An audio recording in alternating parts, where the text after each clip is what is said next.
Far from Portlaoise, but I'm a bit further away than normal. And I'm testing the new Nissan Micra, the new 0.9 litre Nissan Micra. Not 1 litre, 0.9 litre. But before I go any further, I have to tip a little hat to the old Nissan Micra. Not the one just gone, the ones before that. The ones before that mobilised entire countries. And I mean that, really, honestly, truly. The Nissan Micra was an incredible feat. It was a 1 litre car, and that's what kept it so good. That's what kept it in the minds of the buying public.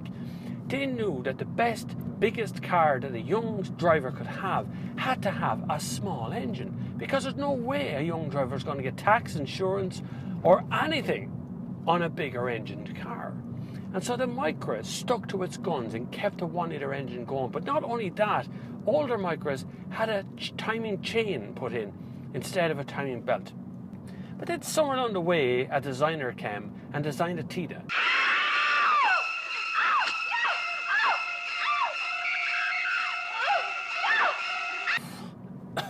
Makes me a little bit sick, even thinking about a Tida right now. But they're gone. That designer's finished, obviously, because this Micra's here, and this looks zip like a Tida. This looks amazing. Everybody, men, women, old and young, every single one of them have looked at this car and went, "What? That's amazing looking," because it is amazing looking.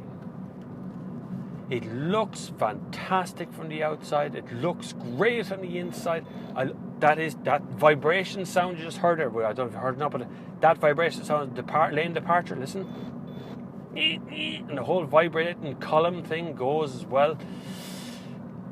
I don't have any massive complaints, I have to say. Smaller ones are, there's no shopping bag hooks in the boot. That was a massive oversight in Nissan. The older car had one.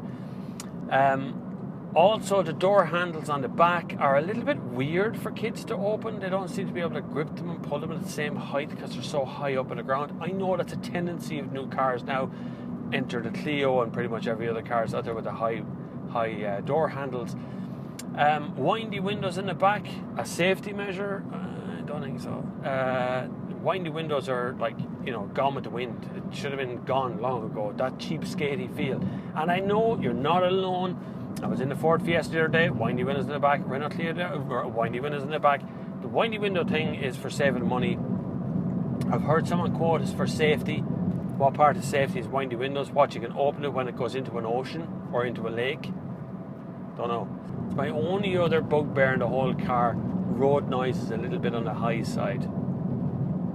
Other than that, I cannot see a reason why you wouldn't look at a Nissan Micra. Even if you're looking at something bigger than this, why you wouldn't look at a Nissan Micra. It is an amazing little feat of engineering, this car, and I really do think it has a very long, bright future. We'll definitely see it as higher cars and everything else. Obviously, it's in that sort of market. But I guarantee the Micra is going to come back now and back strong. And I'm really happy to say, even though I've owned 4 versions of Micra at some point or another when I was broke and had to get a car and found something dirt cheap like €100 before the life of NCT and bought it. Turned out to be a Micra. That's how I roll sometimes, just whatever is going to get you where you want to be. This car is no exception. I think this is a very bright future. I think this has a future as a hybrid, as an electric car. There's a lot of other versions of this. Thank you very much for watching. You are an absolute dote to come this far and watch this much of the show. But I'd really be happy if you liked what you saw, that you hit the subscribe button. It's very important. You can also support me on Patreon. There's a little link below if you want to support on the Patreon link thing.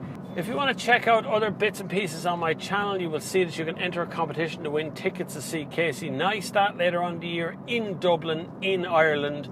There'll be a lot more. You'll hear a lot more about that very soon. Crash Test Tech it's called. It's definitely worth checking out. But check it out on my channel. You should see a little bing at the top of the screen there.